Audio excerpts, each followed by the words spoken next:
आप सभी का गीता ज्ञान चैनल में स्वागत है। अगर आप चैनल पे पहली बार आ रहे हैं तो चैनल को सब्सक्राइब करें और उसके बगल में जो बेल आइकन है उसे क्लिक करें नोटिफिकेशन के लिए। श्रीभगवानुवाच अजयपि सन् अव्यय आत्मा भूतानाम् ईश्वरपि सन् प्रकृतिं स्वम् अधिष्ठाय सम्भवामि आत्ममायया। यद्यपि मैं अजन्मा तथा अविनाशी हूँ और यद्यपि मैं समस्त जीवों का स्वामी हूँ, तो भी प्रत्येक युग में मैं अपनी आदि दिव्य रूप में प्रकट होता हूँ। भगवान ने अपने जन्म की विलक्षणता बतलाई है।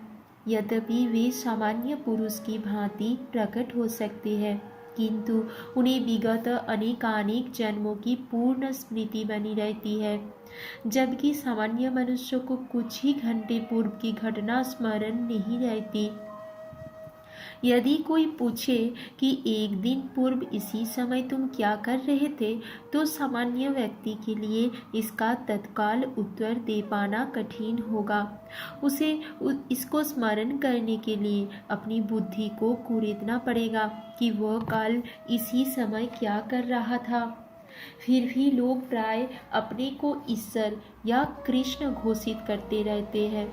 मनुष्यों को ऐसी निरर्थक घोषणाओं से भ्रमित नहीं होना चाहिए। अब भगवान दोबारा अपनी प्रकृति या स्वरूप की व्याख्या करते हैं। वे सामान्य जीव की भांति शरीर परिवर्तन नहीं करते। इस जन्म में बद्ध जीव का एक प्रकार का शरीर हो सकता है, किंतु अगले जन्म में दूसरा शरीर रहता है।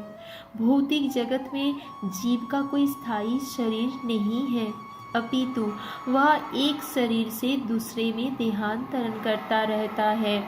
किंतु भगवान ऐसा नहीं करते। जब भी वे प्रकट होते हैं तो अपनी अंतरंगा शक्ति से वे अपने उसी आद्य शरीर में प्रकट होते हैं। दूसरे शब्दों में श्री कृष्ण इस जगत में अपने आदि शाश्वत स्वरूप में दो भुजाओं में बांसुरी धारण किए अवतरित होते हैं। वे इस भौतिक जगत से निष्कलुषित रहकर अपने शाश्वत शरीर सहित प्रकट होते हैं।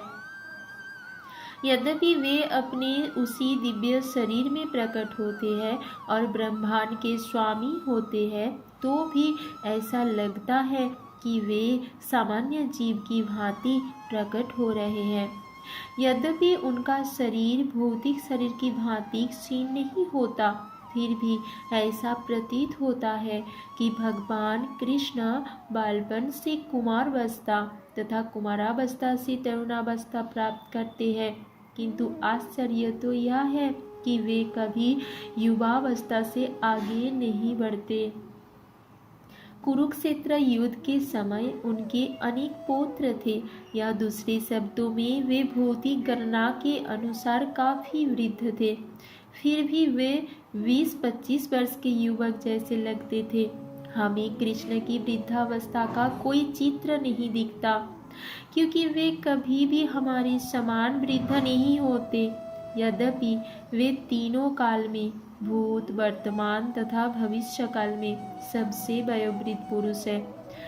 ना तो उनका शरीर और ना ही बुद्धि कभी क्षीण होती या बदलती है। अतः यह स्पष्ट है कि इस जगत में रहते हुए भी वे उसी अजन्मा सच्चिदानंद रूप वाले हैं, जिनके दिव्य शरीर तथा बुद्धि में कोई परिवर्तन नहीं होता। अगर आप सबको वीडियो पसंद आया है तो वीडियो को लाइक करें, चैनल को सब्सक्राइब करें और भी वीडियोस देखने के लिए।